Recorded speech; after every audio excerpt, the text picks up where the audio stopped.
Joining us today is a true pro. He led his team to hoist the Kelly Cup this season with a 1.53 goals against, a 948 save percentage, 3 shutouts, and 15 wins. Good enough to be the ECHL's finals MVP and earn a contract with the Boston Bruins. Welcome to the Buzz Pod, Luke Cavallin. The champ is here.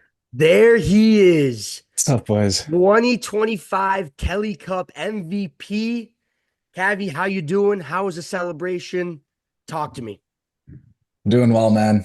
Just coming back down to earth right now. Um, I mean, we had it's a inside joke right now, but we went 9 days straight of celebrating with the boys. So we had, I think, a core four, core five that we did every night. So the boys had a lot of fun, and man, like just coming back now, I think it's everything's hitting me now. Like you kind of soak it all in, but still I need a few days to regroup and like even a week to like just reflect on everything. I haven't watched the games yet or really taken any of it in. So I'm just kind of regrouping here. But yeah, it's gonna hit soon. But yeah, sweet. That's awesome. Just living in the moment, man. You look like you've been on a patio. Look at that color. Me On and a my couple brother patios. we played tennis yesterday, and it was a hot one. And tarps off, and yeah, it hit me later, and yeah, I'm looking pretty red right now. So yeah. Yeah, That's that's great. that's not one day of tennis. There's a couple nights bars and Tuareg there. No, I mean tennis yesterday, golf the day before. I think it was the two hottest days of the year. But yeah, we hit a few patios in TR. The parade was unreal, and then I probably got burnt there too. But then afterwards, we sat on the patio for a while. But yeah, the boys were dogs, man. Awesome. Yeah, dude. Talk about that run. Like, when did it hit you that you guys had a chance to win it? I mean, we had a group like the whole year. Like we had a good team, but we had a really good room, and I think anyone that wins will tell you like that's the key, right? Like you need a close locker room, and we had like everyone.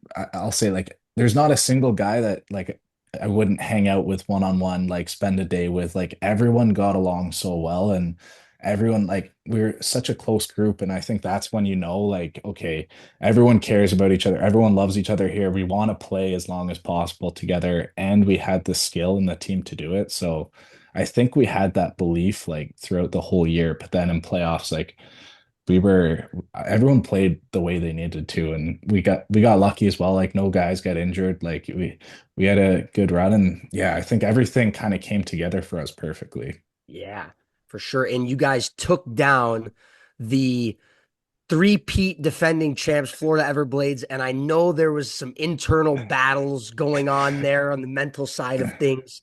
Um, After you guys won that series, was it just pure conviction going into the finals? Yeah, I mean, it definitely fueled the belief there.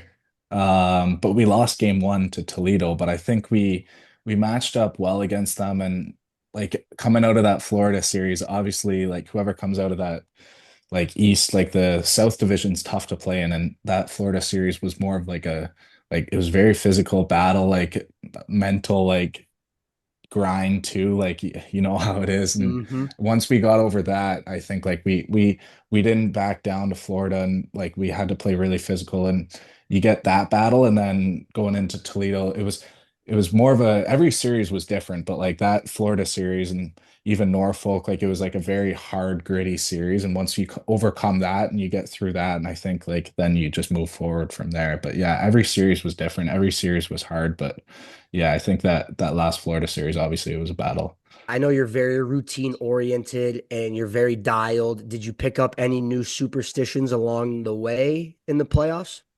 No, not in playoffs. I mean, playoffs, you just kind of flow like you put in the work all year, and then playoff time, like playoff time, I didn't work out. Like everything was just rest the body, feel good, like stay in the flow. And every other day you're playing pretty much with the travel too. So it was just a grind. And but no, there's no like real superstitions. You're just always on, kind of like always in that game mentality. And then when you come away from it, like anytime you get, like you just recharge mentally, like refuel, like I'd get away, like hang out, just sit in the hotel room all day, like watch movies on days off, like just rest and try and not use any more discipline or any mental fortitude that you need to, like, and just save it all for the game. And then you empty the tank every game you play and just repeat that. For sure. And a very important question. Who was your warm-up guy? Who was dropping the balls for you? Tyler Highland. And luckily enough, that guy had an Ironman streak. I think he played every single game. Yeah, he did play every single regular season game. So he was there for me every game throughout the year, but he missed the first few games of the playoff series. I think he had a tonsillitis, so he missed like 3 games to start in playoffs. So I didn't have him there. But again, like it changes. And like there's superstitions, but we Yeah. had someone else stepped up and did the balls. But yeah, every game he was there, and like that's one of the superstitions. Like you do that and you just feel good, and he was great getting me going for that.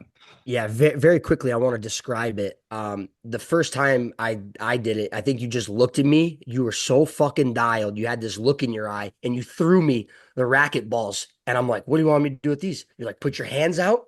I'm gonna put my hands on top of your hands, and then you're gonna drop them, and I'm gonna catch them." And then there's Yeah, variations. Then you go hands behind the yeah, back, we and yeah. sick. Yeah, no, we got a few more variations too. And me and him, like you do every game throughout the year together and you build some chemistry. And by the end of it, he was doing it too. And we were snapping it around. Like we got pretty good at that. So then you feel good. And it's a good reaction thing for goalies. Like I think it's unreal drill. Because you have to that one's like perfect for me to go into a game because you have to balance like patience with intensity and you have to be quick but you don't want to be tight. So it's a very fine line, and that fine line translates exactly to how I want to play games. So I think that's one of my favorite like warm-up drills. Yeah, You said there you didn't work out. You said you didn't work out at all. You played 20 games in the playoffs, bro. When would you work out? Also, Well, go ahead. also, what was your favorite movie that you watched throughout the playoffs? Okay, I'll start with movies. When we're in Toledo, everyone got their own room for the finals in Toledo, which was unreal. Okay. Like they did it right, and so everyone got a king bed, and the boys were nice. But I think Toledo, I watched. Me and Coxhead, we went on like a Harry Potter marathon. So we watched like all the Harry Potters in a row there. Each like I don't remember any specific ones, but like every other day you're doing a movie, whatever's on Netflix. But to start playoffs, I'd always watch the Last Dance, like the Jordan documentary. So I watched that. I watch a lot of like sports documentaries, and that's what I was doing throughout the run. And then that finals, we just grinded Harry Potter. And yeah, what was the second part of that question? No, the second part was when. when were you gonna work out? Oh, okay. So I actually have a pretty crazy story that I don't think anyone outside of the team knows, but yeah, I'd always work out throughout the season, like every day off after every game. Yes, you would. Um, but going in, I think it was 2 weeks before the playoffs started.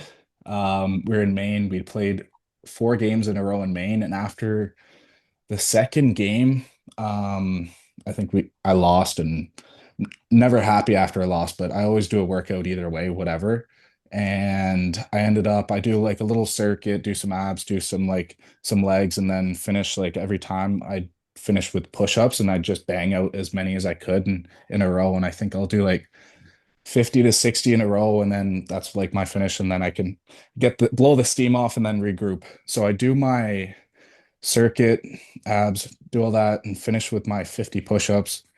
And then Novak comes and he sees me banging out some push-ups. So he's like, "Okay, can I join you?" I'm like, "Yeah, sure." And he goes, "Okay, we'll do a pyramid here." So then my arms, like I did a pretty good workout. My arms are already dead. And then we end up doing a push-up pyramid, which is you do 20 back and forth until you get down to zero. So 20, 20, 19, 19, whatever.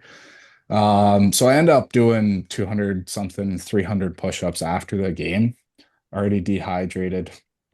Next day, my arms are really sore. I'm like, I'm not feeling great, man. Like I've done this before and my arms are hurting more than normal. Next day's even worse. I'm like, okay. I got to go play a game tonight and I'm feeling like I can't even like bend my arm. Like it kills. Like my arms are completely bruised. Like I can't move at all. I play that game. Halfway through that game, my elbows like blow up like balloons, like really swollen. I'm like, okay, something's not right.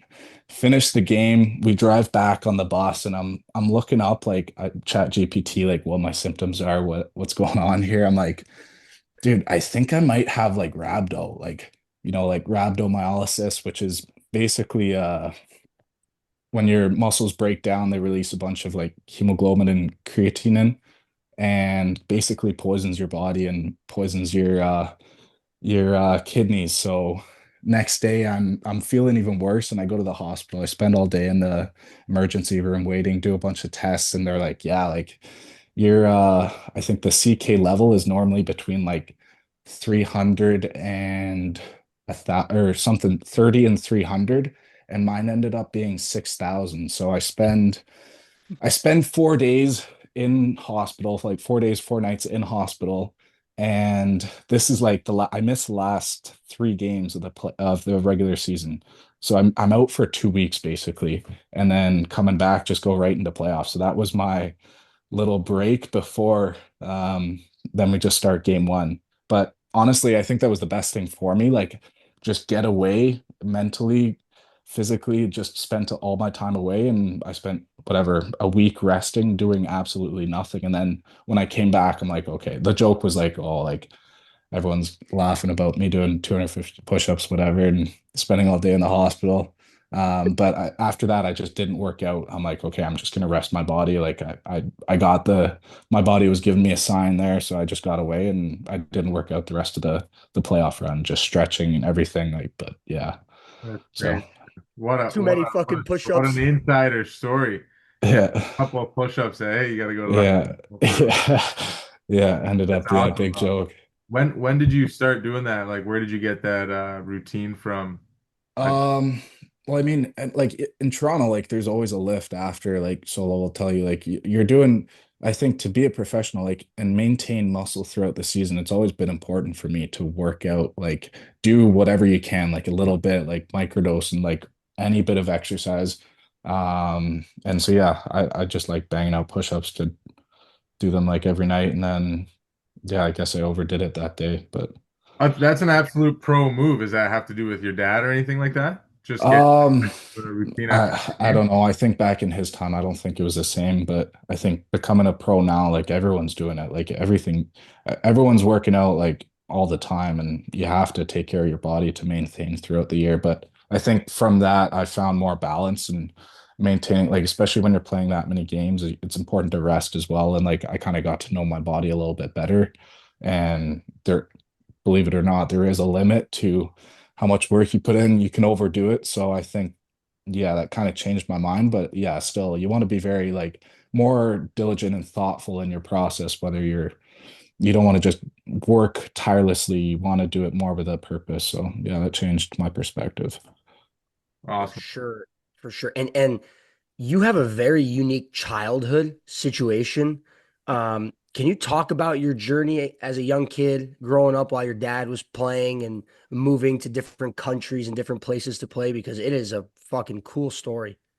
Yeah, so my dad um played pro, started off here, and then he went overseas and started off in England, and he kind of moved around everywhere, but he met my mom in England. And so that's where I was born. And so growing up, I started like finished his career. He was playing in England, moved around Germany, and we are constantly moving around to a bunch of different teams. So um yeah, I think I don't know the exact numbers, but moved around to a bunch of different teams, bunch of different countries before we moved to Canada when I was 7 or 8. So yeah, getting that experience when I was young, like just being around, obviously don't remember everything, but I still remember like going to different schools. I was fluent in German, because I went to a German school. And yeah, you kind of just get a bunch of different experiences. Really cool to get to live in Germany, England, Italy, like all those like beautiful places in Europe, like when I was very young and getting to do all that traveling. So yeah, it's pretty cool. Do you think that forced you to mature a little bit and it kind of gave you some direction and some guidance in your own life and career? Yeah, I mean, The guy was six in a years sense, old. yeah. Sorry, what's that? I said you were 6 years old. Yeah, but I mean, in a sense, yeah, you get to experience a lot at a very young age and like all these different cultures. I don't know how much you absorb of it, but like speaking a bunch of different languages and going to school in different places and seeing all these things, like however young you are, I think it does shape you. But yeah, I think it's just like we have a lot of cool memories as a family. And my brother was also born in Germany, so we get to like share that kind of together. And however much it affects you, I'm not sure, but like just looking back, whatever memories we have and pictures, everything that's really cool. And your dad was a goalie as well, and he passed that down to you. What are some things that he always harped on for you as a kid? Well, as a kid, he was kind of forcing me not to be a goalie. He wanted me to I started as a player. So I was started forward defense and I loved being player. Probably why you Skate skate so well. Yeah, I think it's really important, like skating out as much as you can and holding off, like becoming a goalie. Like it's easier to shift from player to goalie, but if like a lot of these kids now they're being forced into the sport like very young, becoming a goalie, and you kind of miss out on all these different like moving your body in a different way. And I think it's good to build like a fundamental base on like skating, learning the position, like learning the game as a forward or playing out first, and then you get much more better understanding. And obviously, I think it helped me like with my skating, my puck handling, my vision. Like, I think it's unreal to do that. My suggestion would be play player as long as you can. If you're going to switch to goalie, like stay out as much as possible, play player, even play other sports as well. Like I played lacrosse and everything. So I think becoming a like diversified athlete first is the most important before becoming a goalie. That's facts. And That's you unbelievable absolutely, advice. That's unbelievable. yeah, and you absolutely rip the puck. You shoot harder than half the team.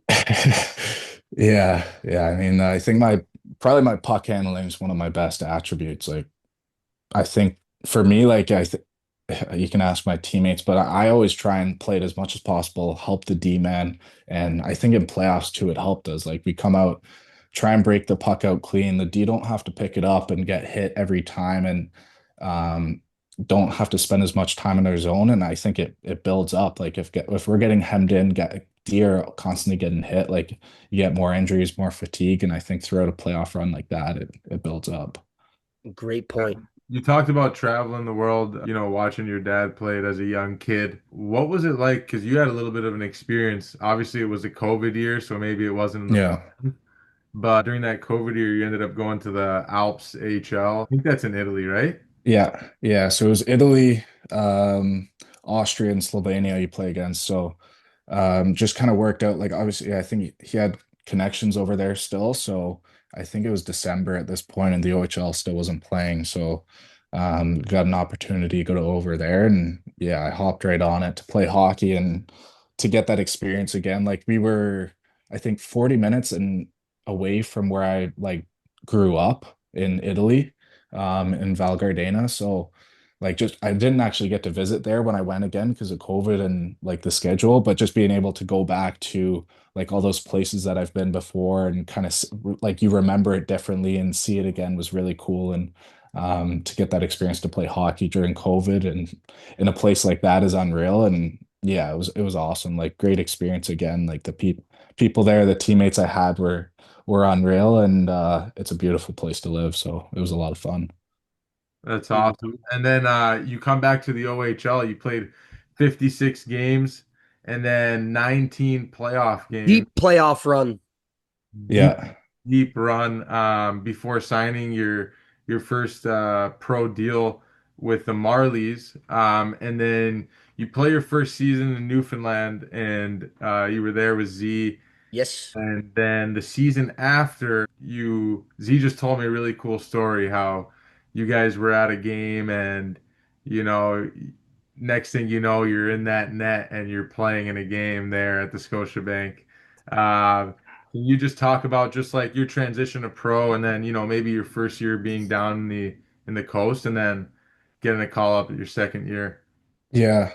I mean, those like these past 4 years, like that after COVID, going back to the OHL to play in my overage year was like I've been there for 5 years and it was a really special team. Like if like that was one of my best years of hockey. Like loved that group there. And obviously we went on a long run and we lost in game 7 of the conference final. So it was actually like really heartbreaking for it to come to an end there.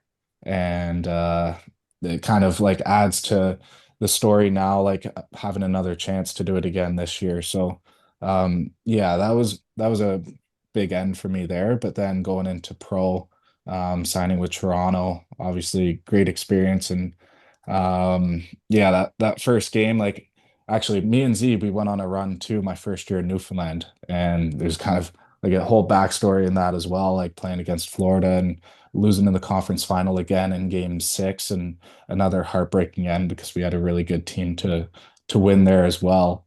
But then yeah, that next year getting that opportunity with Toronto and playing in Scotiabank was just amazing.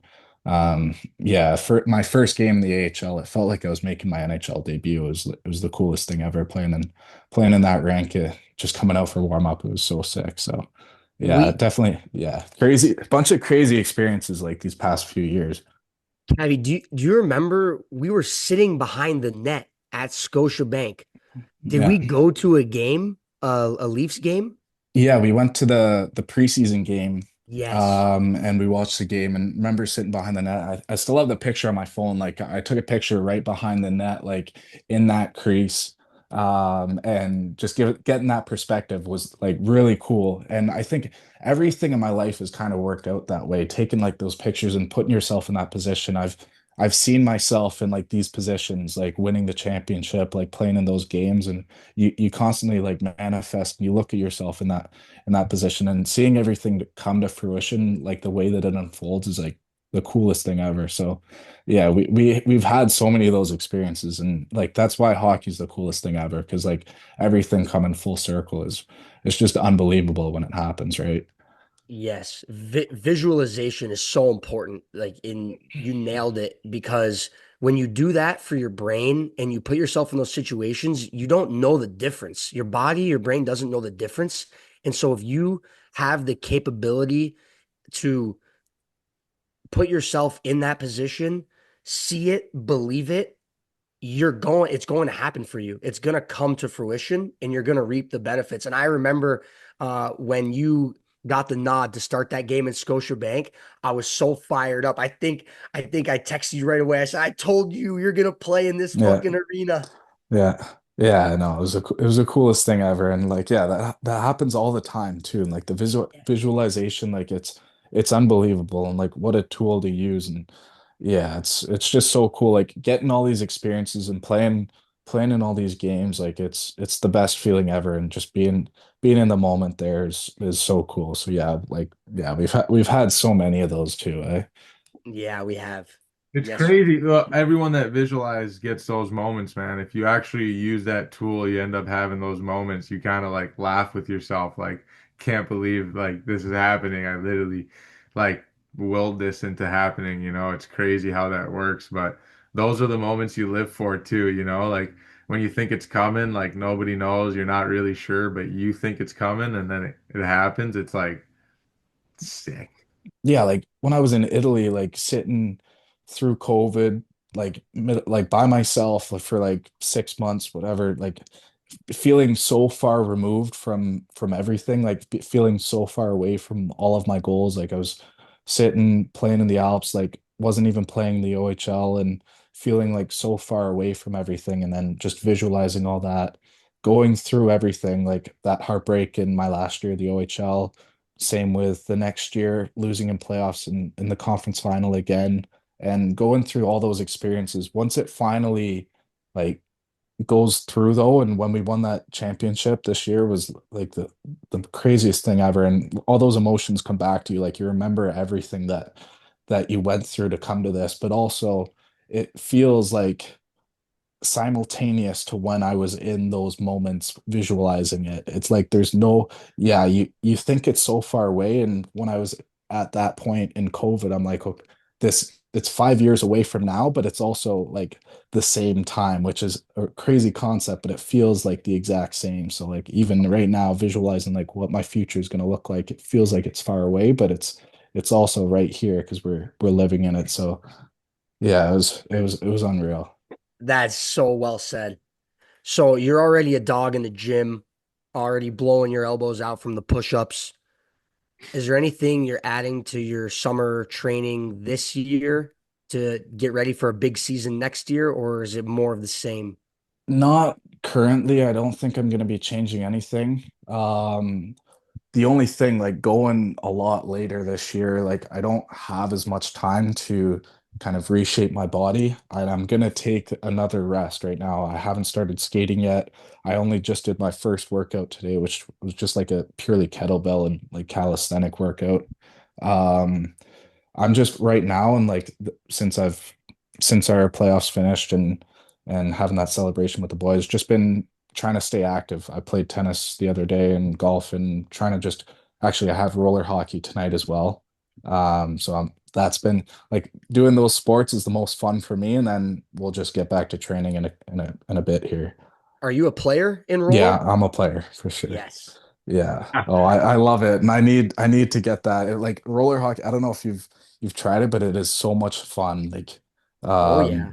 I grew up on roller. yeah, it's Uh, unbelievable. And my dad actually played pro like back in the day, I think in the whatever 30 years ago, it was really popular. He played pro in the summers and then he'd play like ice hockey in the winter, but he'd be playing like California and they were selling out NHL ranks. Like it was if you look up RHI, like it was sick back in the day. Dude, I don't know if you ever seen these videos of like the Palm Beach Pro Hockey League back in the day outdoors with like the fans are all in their bathing suits, just random people from the beach coming in because it was right on the beach. No way. One of the guys, Todd Johnson, he's in all the videos. He's got the hardest slap shot in the Palm Beach Pro Hockey League, so they like had all his videos. He actually hit me from behind in a men's league and like and Yeah. then like chopped me up, but then we ended up going to dinner. He's a great guy, but Yeah. just a little fun fact there. But yeah, those videos of old school pro roller hockey are elite. I think Yeah. they still have pro roller in Britain and Spain, stuff like Yeah, that. yeah, for sure. Yeah, the roller hockey was sick. Like I hope it makes a comeback too. Like you see out west, like I think Bedard and I think Fantilli Johnson are playing in Vancouver. I think it's pretty popular over there now and hoping it builds some traction. But actually, funny fact as well, the start of Happy Gilmore, I don't know if you remember that scene where he goes to like the hockey game with his dad and you see like the fight breaking out. It's in like the first scene and that it's filming like a hockey game. It was actually my dad's roller hockey game that you see. And if you pause it, you can see like the 37, the goalie skating by. So technically my dad's in the movie Happy Gilmore. But yeah, it's pretty cool. Happy Gilmore 2 coming out soon. Yeah. R.I.P. Chubbs. Yeah. Oh man, well, thanks so much for coming on, bro. Z, you got anything else? No, Cavi, unbelievable, man. Congratulations on winning. I knew you were gonna win, and it's so cool. Thank you for coming on. Hey, thank you so much for having me and hope to see you boys soon. We'll connect in a bit, but thank you very much and appreciate it. Huge thanks to Cavs for taking the time to come on the Buzz Pod after a busy few weeks, and it only got busier for him. I'm not surprised to see him earn an NHL deal with the Boston Bruins after just speaking with him for a bit. I mean, so much knowledge, and that episode is just unbelievable for young kids, young goalies especially. So I'm pumped we got him on, Z. That's all you, and we just keep buzzing. Dude, absolutely, man. He earned it. You know, being his teammate, you know, you can see guys that are on the right path and they figured it out. Like he is one of them, and he will play in the NHL. So big congrats to him and huge thanks. Awesome. And speaking of NHL, our next guest has some NHL experience himself. Z, take it away. I believe you got a nice intro for us. Yes, I do. Joining us today is a man with over 700 professional games. This shutdown defenseman causes nightmares for opposing forwards, helping his team win the regular season title in his 12th year pro. Welcome to the Buzz Pod, Tyler Wotherspoon. Thanks for coming on. I'm obviously very familiar with your game. You've been shutting me down for the last 3 years in Utica and then Laval this past year. I want to throw it way back to when you first got drafted. You're from a little bit outside of Vancouver. Yep. Was it a little bittersweet getting drafted by Calgary? I don't think so. Obviously, being from Vancouver, I was a Vancouver Canucks fan growing up my whole life.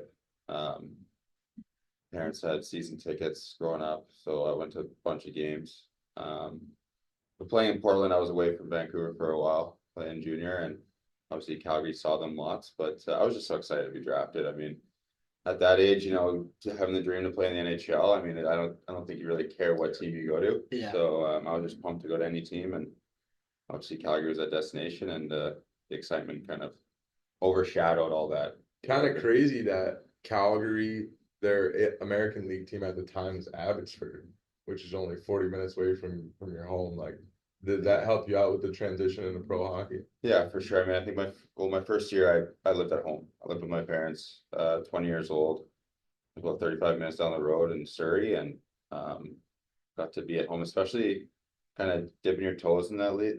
The AHL is not easy playing with men, and our schedule was tough too with the teams we had in our division. We were on the road for 2 weeks, home for 2 weeks, on the road for 2 weeks. And so being at home was a nice transition for me, but unfortunately it was a short 1 year, and I was in many other different cities. Yeah, that's huge because people don't even realize, like, coming home from a roadie, even just being able to throw your dirty clothes in a laundry basket for mom to do it instead of having to wake up the next morning to do it. So it's so true. That's awesome. And then you earn a call up like later in the season. Pretty kind of crazy 48 hours for you. Guys had a back-to-back, and then you got a chance to play in your hometown. Yeah, I mean, kind of a whirlwind of a year. Obviously just getting used to the AHL, and then got my chance to play in the NHL at a young age. And it was an awesome experience for me. Got to play, I think it was 14 games at the end of the season there. Unfortunately, I had some shoulder issues at that time, and kind of didn't get to finish the season with them. I had to go and have shoulder surgery, but no, it's a time I'll never forget. I got to wear my first game at home in Calgary. We got to wear the Newendike jerseys, the retro at the time. Oh yeah. So now they wear them full time, which is awesome. But my first game was in the old retros, and it's something I'll never forget. That's sick. That's awesome. You have a ton of family and friends when you guys were in Van that night? Yeah, I mean it was cool because it was right in Calgary, then right in Vancouver, and I was fortunate enough to get my first point. It's my second game, and when that happened, all you could hear is all the buddies up in the stand The boys. screaming. So pretty special moment for me. Obviously, got to keep the puck and everything, and something I'll never forget. Yeah, you mentioned Portland earlier. I just want to ask, you won the dub with them. What was that run like? It's pretty nuts, man. I mean, I was down in Portland for 4 years. First year as a 16-year-old, didn't play very much. Just kind of learning my way. But my last 3 years, we were probably one of the best teams in the dub every single year. We went to the finals 3 years in a row. Didn't end up winning the WHL until my last year, my 19-year-old year, I think going to the Mem Cup. But man, like the teams we had, the players we had, it was special. I mean, seeing where they've gone, and looking back and where even guys in the NHL now, like Seth Jones just winning the Stanley Cup the other night. He's my D partner, and it's kind of crazy to look back in the teams we had. It's pretty special. That's awesome. Yeah, it is. And then you wore a letter with Portland, and ever since I came into the league, you've always had a letter on your jersey. Where do you think your leadership comes from? It's a good question. I mean, I think most of it's experience. I mean, going through all this stuff. I think just being an example is a big part. I think just my way of leadership is more so just making everything more calm for other guys. I think I'm not the loudest guy on and off the ice. I kind of just try and have a presence out there where, it's okay to make mistakes. It's okay to, do something you're not used to and just play your game. I mean, that's what I found the most when I was at a young age. When I didn't play my best, I was more so jittery, trying to do too much. Didn't stick to what I knew best. And, for me, I just feel like that's when guys play their best, is when they're comfortable not thinking, just going out and be them. And if I can be that and remind them that, just do what you do best. And I feel like sometimes that guys just need that little reminder. And but also like off the ice, I feel like in our league, it's really tough for young guys coming into our league. It's a big change of scenery, living on your own. Got to take care of everything off the ice, and I think just being that voice of reason of like, if you have anything, if you need anything, it's not easy. So, just kind of being that comfort factor for guys. That makes total sense, because when I play against you, like, you're getting hounded with forechecks and you're just like so calm back there, make the first breakout pass, like always so good and like responsible. And plus when I'm on the wing, I like look up the ice and you're surfing right in my hip pocket. I'm like, this guy, man, he's all over me. Put him against the top six, fuck. But then you get the privilege to represent Team Canada. What was that experience like in like making the team? What are you talking about, junior right now? World Junior Okay. right now, and then I want to get into the Olympic Games. Yeah, World Juniors is funny. I had no expectation of playing World Juniors. The summer before, I wasn't part of like how they have that Team Canada in the summer. The camp, camp yeah. or whatever, they go overseas. Wasn't invited to that. Kind of just went into the season. Which one's that? Sorry, the Palenka? Yeah, that's the Ivan Hlinka one. Okay, so you weren't invited. Wasn't invited to that. I didn't really have that on my radar at all. But going back to Portland, we always had good teams, so I kind of just played my game and kind of went into the season. We had a really good team. Consensus like number one in the West, and just got an invite to Calgary to try out for the team. And I think it was because I was drafted by Calgary, so I think they had influence of me getting a tryout at least. Perfect. And so I got to go there and just kind of show my stuff. And luckily, I think I played well during camp, and they liked what they saw, and they kind of gave me a shot. I mean, there were some guys that were great players that might not have got picked, but that team we had was really good. So I got that opportunity to kind of be on the back end of a great team, and it's not easy. We went over to Russia, and it was a tough time over there, but the experience was invaluable for me. Yeah. Meeting all those guys and playing with them was a lot of fun. And how about just talk a little bit about maybe how much it helped the belief in your own personal game, just being selected to be a part of that elite group. For sure. I mean, I think it's different too when you like all the stages you go through growing up. You kind of you play in your area, and you kind of expand to the WHL or something. And not a lot of players get to play with like the national or on a world stage. And for me, that just getting to know those guys and kind of putting yourself out there on a world stage is a big confidence builder. To know that you can play at that level and play with anybody. And it kind of carried over to the following year where I got to play in the AHL, have that confidence to go in there and believe in myself and believe in my ability, and then kind of grow from there. Yeah. And that's everything. yeah, and then fast forward, I think it was 7 seasons later, you get selected for the Olympic Games for Canada. What was getting that call like? Where was it? 2021? It was 2022, 2022. Beijing. Yeah. Oh yeah, China. just now. Yes. Yeah, the COVID Olympics. Yeah, no, I had a whirlwind of year that year. Yeah, COVID hit. I just even getting the opportunity to play, be available for that tournament. Yep. I was unable to get a contract in the off season before that, so I went on a PTO to Jersey and was able to just sign an AHL deal, which I hadn't been on an AHL deal in a while. But figured it was the best opportunity for me to go down to Utica and play there. Really enjoyed the guys there. But being on an AHL deal, it gave me the opportunity to be eligible to play for the Olympics. And we actually had a really good year in Utica. We started the year 13-0, which was kind of crazy. Set a record in the AHL and then kind of went from there. But then obviously got me that look that Team Canada was looking at, and got a call over Christmas time. Just, hey, from my agent, hey, they're interested, you're in the team. And I had it was not even a thought in my mind. I didn't even think about it, right? For sure. You were still pissed off you couldn't get an NHL. Yeah. You're like, Olympics? Yeah, and so I was just playing hockey, going through the motions, obviously, with our team, and kind of got that call. I was like, oh, I didn't even think about it. But then January happened, and it became a thing where, hey, like, you're gonna go and represent. And I don't think it really hit me until I actually got there.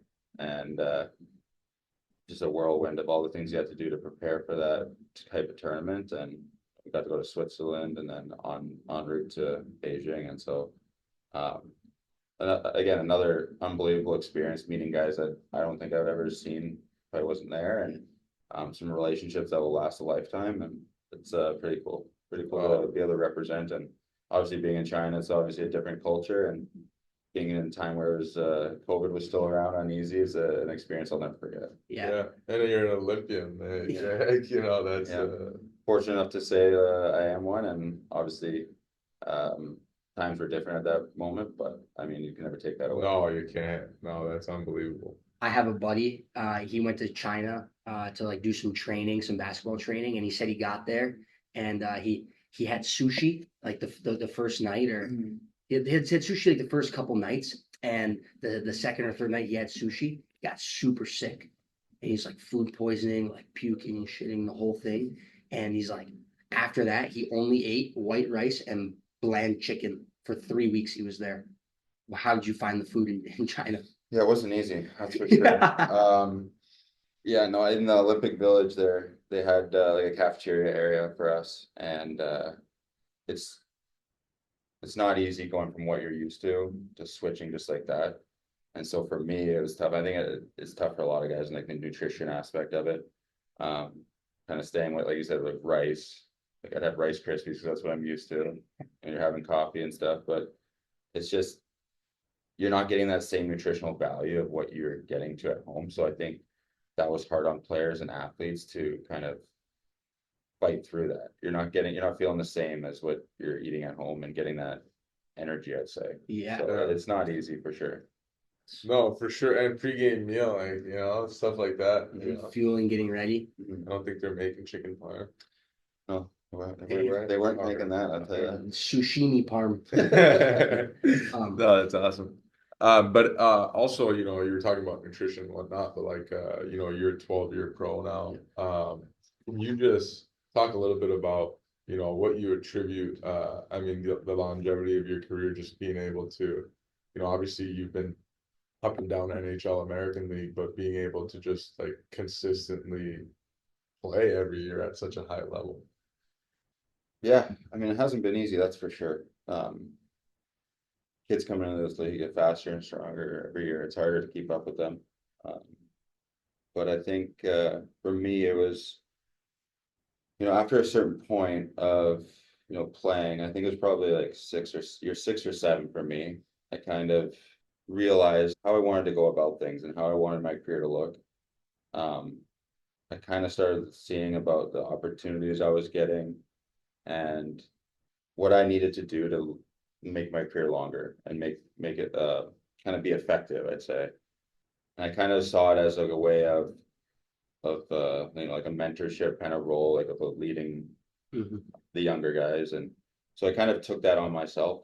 I think probably around then I was just kind of, you know, I could see myself being an option to play in the NHL, but it wasn't really my main, I guess, it wasn't really happening for me. So I had to like kind of turn and shift my focus on what I did best and what I could do, which was play solid. Right now.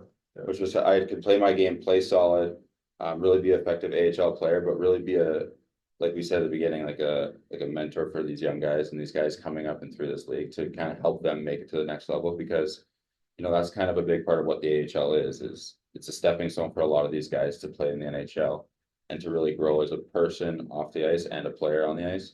So I think if I could like just be that person for these young guys coming in, there's a lot of value there as a player, and I think these teams really value that position. And so if I could really own in on that and be a comfortable and reliable asset for these teams, I think teams really value that. And so I think I really took that on myself to be that kind of position for them. And going forward, that's kind of a big part of my role, is to, you know, be that for these teams. And you know, that's why I think what's helped along with my play is kind of had a longer career, especially over here in North America. For sure, and that's unreal. Like just even to, have that moment, that kind of conversation with yourself of like, yes, like my goal will always be to play in the National Hockey League, but like what I can do to be most effective right now is this. And I actually it's something we talk about all the time because Z has a camp, the Tigers Eye Hockey Camp, which this interview is sponsored by. And we always say like when you teach, when you're like when you're intentionally setting an example for someone else, you become a better person and player as well, because you start to really think of the details that you want these young guys to pick up on.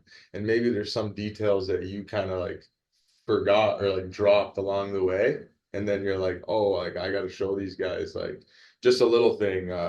Like, I always like to be first guy at the rink. And so like, and that's something that just to show the guys. And so sometimes when I show up and there's like a couple of guys there before me, it's like, dude, I got to dial it back in and like start coming in at the time I was coming before. Just like little things like that to show guys. And then it also dials me in.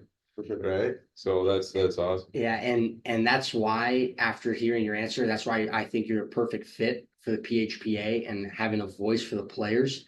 And so when you first entered the league, how different is it now, the way that players are treated when you were first entered the league to now, and how many like the progress that you've seen? What can you speak on that about? Yeah, no, when I first came into the league, I mean, I didn't know anything about like the PHP or anything like that. I don't think there was much like movement around there. At least it wasn't as like vocal. Obviously, social media was just kind of getting going, and there wasn't as much broadcast about it. But my whole career in Calgary, like I wasn't like I didn't know who the rep was. I didn't know what the PHP really was. We had a meeting every year. They came in and met with us, and didn't really understand it too much. But I lived in Canada, so it's a little different. A lot of the union stuff, and I kind of got the basics, but I didn't really. I guess in my mind, I didn't really think about away from the rink as much, and that's what the kind of the PHPA does and helps for us. But as I got older and kind of understood, had a family, and understood like the life away from the rink and how much the union helps us, I kind of got more involved. And I think it was back in 2018 or 2019 is when I became an alternate, and then the guy I was going to come to this meeting, he was then able to come because he had a knee injury, and I was like, sure, I'll go. I had no reason not to, I guess. Free trip. Yeah. And came down here, and I think that was a big eye opener for me because I didn't really pay attention before, and seeing all the things that the union does for us and can help us in the availability that they give us. And but yeah, so like how the league's changed since then is just more rewarding for the players. I think the obviously the teams have come a long way, and the players have come a long way as well as the game of hockey grows. And so I think that's a test to like the product that's on the ice, especially up top, the NHL, it trickles down. I think that's kind of what's led the way, and the kind of the scene of the rink and how everything's set up, it's grown so much. And I think after obviously this meeting that we've had, we kind of all gotten excited about how good the future looks. Oh, 100%. And I think it's just going to continue to get better. The game of hockey is, I think there's a buzz around it right now. I think this year was a great year for the game of hockey, and I think it's just continuously going to go up. It's an exciting time for us for sure. Absolutely. That's all I got. Yeah, me too, Yeah. man. Thank you so much for It's a coming on. pleasure. I That appreciate was it. awesome. Thanks, brother. Appreciate it.